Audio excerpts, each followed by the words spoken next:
Let's face it, your dad is a loser. You kind of don't respect him to the fullest. I mean, sure, he gave you the life that you have now, but is he really a role model? He's out of shape. He hates his job. He never really got the woman he truly desired. He ended up with what he's got now. You see that? See what she's doing?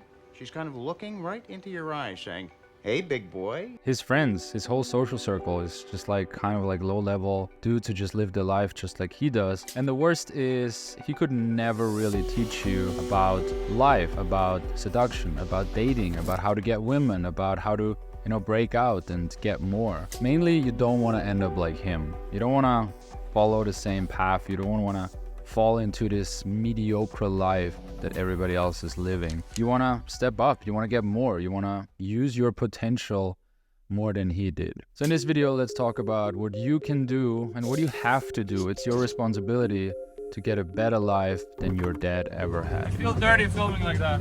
Yes, your dad never really got the women he truly desired, but let's be a bit fair. He grew up in a totally different time. No internet, no advice about dating, social circles. It was about, building a family, having a stable job, making sure to pay off your mortgage, making sure to have children and educate them. So you should thank him for that. When it comes to his diet, his fitness, there just was shitty advice out there. Companies controlling the whole narrative. The only source of news was the daily news. So let's be fair here and understand we live in a different time that our parents were.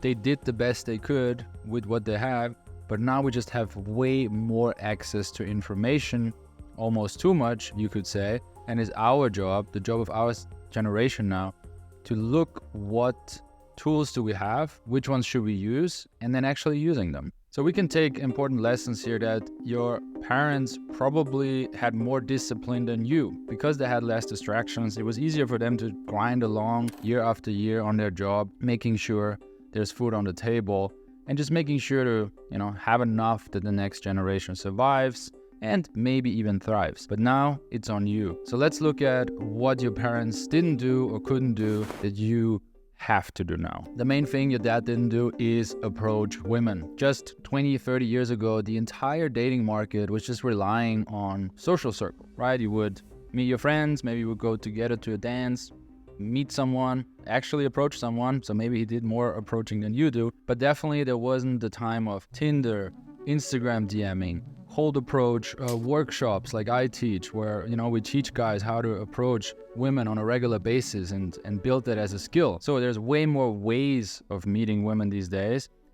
And from the flip side, from the woman's point of view, well, she'd met her husband, her future husband, her boyfriend, also at the dance or the cafe or whatever. And then, if he was a stable guy with a job who wasn't an alcoholic abusive, that was often good enough. Now it's different.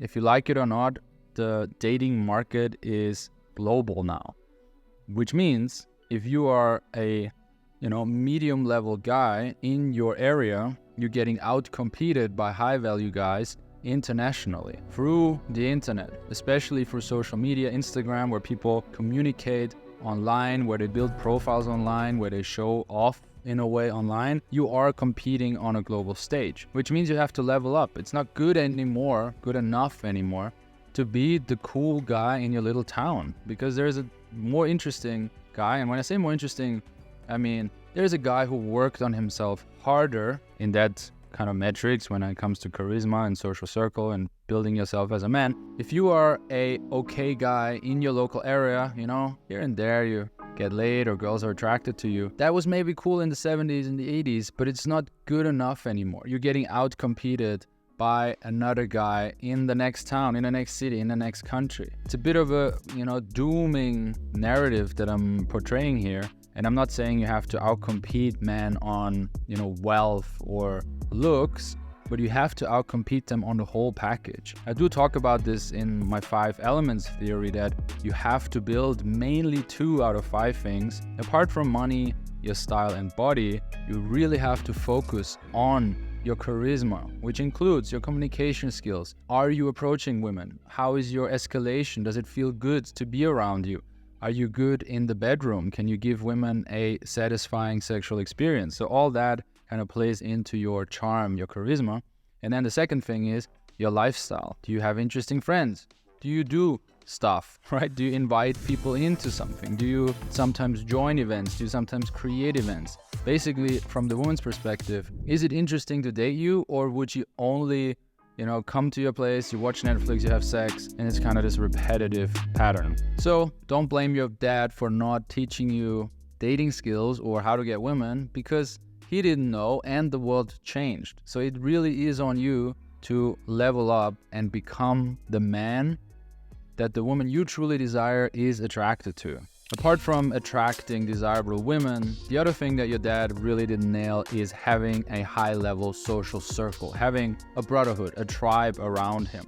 I bet his friends are nice dudes, reliable, they got his back, they can be trusted with money, they help out when moving or building the roof or whatever it is. But are they go-getters? Are they minds that push each other, that really want to get to the top level? Probably not. And that's okay if you want to live the mediocre life, right?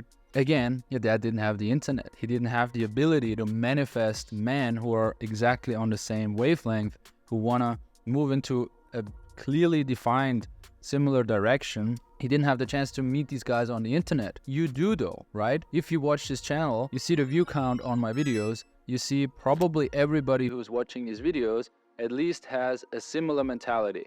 They want to level up, they want to have a better life, they want to meet more interesting, more attractive women, they want to look better, they want to present themselves better, and mainly, probably, if you're watching this, you're more on the introverted side, you want to be more okay with yourself. You want to get a little bit out of your shell.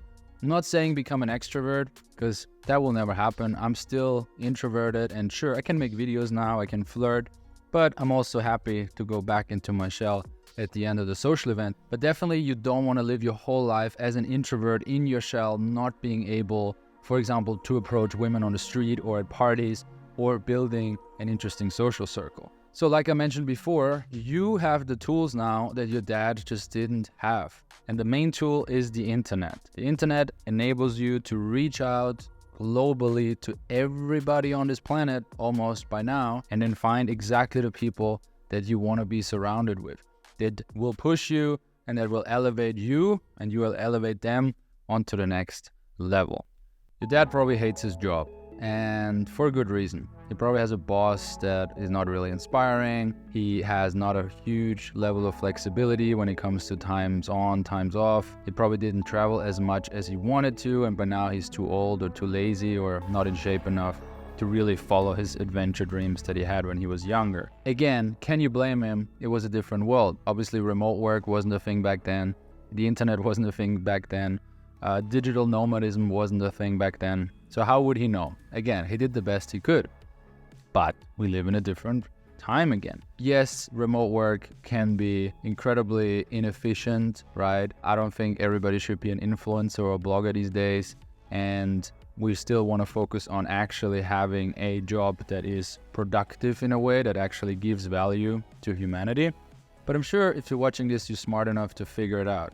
What I mean is, figure out a way for you to have a job, gives you income, that gives you stability, that you like, that you can develop yourself in, that you can build skills in, but it also gives you a certain level of freedom. I'm not saying you have to work every day in Bali on the beach, but maybe you have certain times on, certain times off, certain times in the office, certain times outside the office. Or you're able to relocate through your job and use location arbitrage to build a better dating life, to build a better social circle. Obviously, maybe if you're watching this, maybe you're really short. I talked about this in a podcast I recently did with a psychologist. If I'm, let's say, 169 as a guy, and I would live in Holland, I would move, right? The reality is, height is a part that makes you attractive to women, and usually women want to date guys that are at least the same height. My ex-girlfriend was like only 1 centimeter shorter than me. So I'm not saying you have to be much taller, but you can use location arbitrage to improve your dating life. Your dad wasn't able to do that. If your dad is short in a country where people are generally tall, that was it. He couldn't just say, oh, I'm going to move to Thailand, I'm going to move to Indonesia, or I'm going to move to South America because it's just going to be better for me. He couldn't do that, and that's fine. You can. So what I'm saying is, again, we have so many more opportunities these days that your dad just didn't have back then. find a remote job, start a business, do maybe both at the same time. Don't be delusional about how easy it is to make money. It is harder than ever, but also easier than ever at the same time. Depends how strategic you are about it. Don't fall into pitfalls of, becoming a trader or just starting an online shop and selling t-shirts with Shopify. Obviously, if you solve bigger problems and actually help people, you get rewarded proportionally as well. Same goes with fitness advice. He just didn't have the tools that we have now. On the flip side of that is he didn't consume that many seed oils back then and other like processed shit that is in supermarkets these days. So again, it's kind of the same as all the distraction we have to deal with now.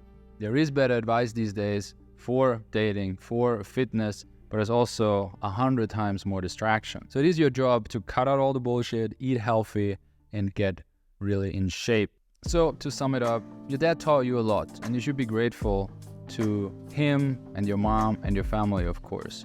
But his access to information was limited. His opportunity were limited. His location was limited. The place he was born in had a limited amount of resources in all areas of life and of masculinity and of lifestyle design. You are in a very unique position these days. You have the internet. You have all the advice in the world. You're abundant in information. You are probably in a better position in terms of time. You don't have to work 12-hour shifts anymore to make some money. You have a huge opportunity and you have a lot of potential. And I want you to use your potential. I want you to really realize how much more interesting your daily life could be, how much more beautiful the women around could be, how much more interesting the conversation with your social circle could be, how much more and crazier hobbies you could have, how many insane experiences you could pack in 1 year that people from previous generations maybe did in their whole lifetime. Alex decided to get a tattoo by Iman. It's first time. I think it's his first time, which shows. It's a style like this. That was my first tattoo, and I was like, okay. I'll stay forever. Really think about what could happen in your life if you would truly take action and really use your days well, strategically cut out all the bullshit, connect with people who think on the same level, and not only think on the same level, but are true executors. As I mentioned before, the very first thing that you should do and that your dad didn't do is approach women on the street. I created a free guide on how to get started with that. You click below, you download it now. And if you're in a rush, if you're like, okay, I get it, cold approach is an important thing, and you actually want me or my team to help you getting started, you can book a free coaching call below as well. Let me know what you think about this topic. Let me know if that title triggered you a bit. I appreciate every like and comment. And as always, I see you in the next video.